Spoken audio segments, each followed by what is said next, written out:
L'utilité des Écritures dans ta vie. Bienvenue sur Affermir ma foi afin de ne plus être un enfant flottant à tout vent de doctrine par la tromperie des hommes. Ici Jean Dinsil. J'ai continué la série sur 2 Timothée chapitre 3 verset 16 au verset 17. Ces deux versets, je les aime tellement dans ma vie, ça me fait tellement du bien, ça m'édifie tellement que j'ai pensé partager aussi avec toi, mais un petit morceau pour laisser le temps de réfléchir parce que c'est très, très riche pour tout disciple de Jésus qui est préoccupé par son développement spirituel, qui veut affermir sa foi. Si c'est la première vidéo que tu regardes, mon frère, ma soeur, je te conseille de commencer par le début pour comprendre là où nous sommes. Si tu me suis, on continue. 2 Timothée chapitre 3, verset 16. Toute écriture est inspirée de Dieu et utile pour enseigner, pour convaincre, pour corriger, pour instruire dans la justice. Nous avons déjà convenu que par toute écriture, nous voulons tout simplement dire ou comprendre la parole de Dieu. Et cette parole de Dieu, donc la Bible que nous avons, a été inspirée par Dieu. Et cette inspiration a une utilité. L'utilité, c'est quoi? C'est de nous enseigner, c'est de nous convaincre, c'est que nous avons vu à la dernière parution. Et aujourd'hui, je vais parler de pour nous corriger. On va s'arrêter sur corriger. La correction, ça fait mal aux oreilles. Je n'aime pas me faire corriger. Oh, ça, dans les milieux chrétiens, ça fait pas toujours du bien. Hein? J'ai perdu des relations à cause des corrigés. Peut-être c'était ton cas aussi. Hein, c'est là qu'on va entendre des répliques comme « ne jugez point ». La parole de Dieu a aussi l'utilité, cette utilité de corriger. Essayons de regarder qu'est-ce qu'on peut comprendre par corriger. Bien entendu, le verbe corriger, nous le connaissons. Mais quel autre aspect, quelle autre dimension on peut comprendre de ces verbes corriger? Il y a aussi le sens de rectifier, rectifier une erreur. La parole de Dieu joue ce rôle de rectifier nos croyances, surtout ça, rectifier nos croyances. Et je mettrai à côté de rectifier le verbe révérifier ou vérifier, révérifier. Je préfère révérifier. Regarder pour la deuxième fois afin de m'assurer que c'est correct. C'est pourquoi, personnellement, j'encourage tout chrétien qui a à cœur son développement spirituel à toujours pratiquer la révision. Révise la prédication du pasteur du dimanche passé. Révise, mon frère.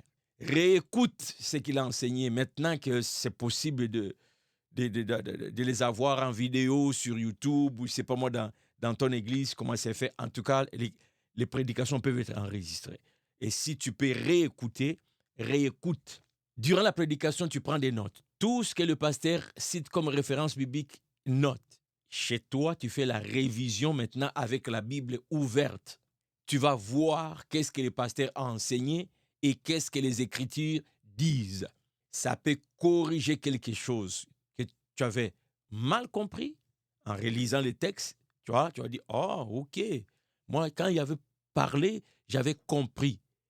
Mais en relisant le même texte, maintenant, je vois que c'est moi qui avais mal compris. Ou encore, le prédicateur peut avoir mal interprété le texte. Toi, en révisant, tu vas corriger, tu vas rectifier. Il peut même avoir mal cité un verset. Il dit par exemple, Jean chapitre 3, verset 12, mais au lieu de prononcer ce qui est écrit dans ces chapitres, dans cette référence, il parle plutôt d'un texte qui est dans Matthieu chapitre 5, verset 12. En révisant, tu vas relire, tu pourras corriger, tu pourras rectifier, tu vas voir. La parole de Dieu nous aide donc à corriger, à nous corriger, nous, nos comportements. La correction n'aime pas, mais la parole de Dieu joue ce rôle aussi de corriger, de te montrer que là, ça ne va pas. C'est pas comme ça que tu dois faire les choses. Dans la correction, il y a le souci d'améliorer. Il ne faut pas comprendre la correction comme toujours dans le sens de punir. On corrige pour améliorer. Et d'ailleurs, nous devons aimer la correction de la parole de Dieu parce que le résultat de la correction de la parole de Dieu, c'est de nous aider à nous améliorer. Si tu détestes des frères autour de toi qui te corrigent, tu t'empêches de t'améliorer. Corriger, c'est aussi malheureusement dans le sens de discipliner. Ah, ça, on n'aime pas. Il y a dans la parole de Dieu des sanctions, des avertissements. Si tu ne fais pas ceci, tu vas subir cela. Ou puisque tu as fait ceci, tu vas subir cela. En lisant, on sent dans notre cœur que le Seigneur est en train de nous discipliner. Mais la discipline n'est pas toujours une mauvaise chose. La discipline contribue à nous améliorer. Corriger, c'est aussi dans le sens d'éduquer. Éduquer, c'est pas comme ça qu'il faut faire, c'est de cette façon qu'il faut faire. Corriger, c'est aussi dans l'esprit de démontrer la bonne manière, communiquer la bonne manière de faire quelque chose.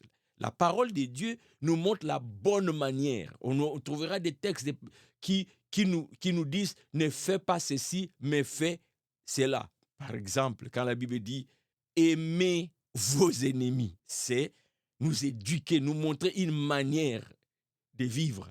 Normalement, on devrait haïr son ennemi. Mais la parole de Dieu nous corrige et dit non, non, non, non, non, non, non, non. Oui, c'est ton ennemi, mais il ne faut pas l'haïr. Aime-le, prie pour lui, donne-lui de l'eau. C'est aussi ça, la parole de Dieu, nous corriger. En revenant toujours au verset 16, toute écriture, donc la Bible, la parole de Dieu inspirée par Dieu, a une utilité. Et ici, c'est quoi son utilité? C'est de nous corriger, c'est nous montrer la bonne manière, nous dire qu'est-ce qu'on ne fait pas bien, comment est-ce qu'on devait le faire, nous orienter, nous discipliner, nous éduquer, nous aider à réviser nos croyances. Il y a des gens qui croient dans les milieux chrétiens, lui-même il n'a jamais vérifié dans les Écritures. Jamais, jamais. Parce que tu entends les gens les dire, et tu prends ça pour parole de l'Évangile, alors qu'en réalité, ça n'existe même pas dans la Bible. Mais lorsque tu vas venir toi-même, ou encore, ça existe, mais c'est mal interprété, mal communiqué. En allant toi-même dans les Écritures, en relisant, ça va corriger ce que tu avais mal compris. Ça va corriger ce que tu appliques mal. Tout ça, c'est pensé par Dieu pour nous, ses enfants, parce que il a une vision, il y a une finalité. Cette finalité est au verset 17. Nous avons commencé par ce verset 17. Donc, je fais morceau par morceau et à la fin, on va tout regarder ça et je pense que ça va nous faire du bien. Je m'arrête ici. J'espère que cet autre morceau t'a aidé. Sinon, prends le temps de tout revoir, médite, commente, partage, prie. À la prochaine parution.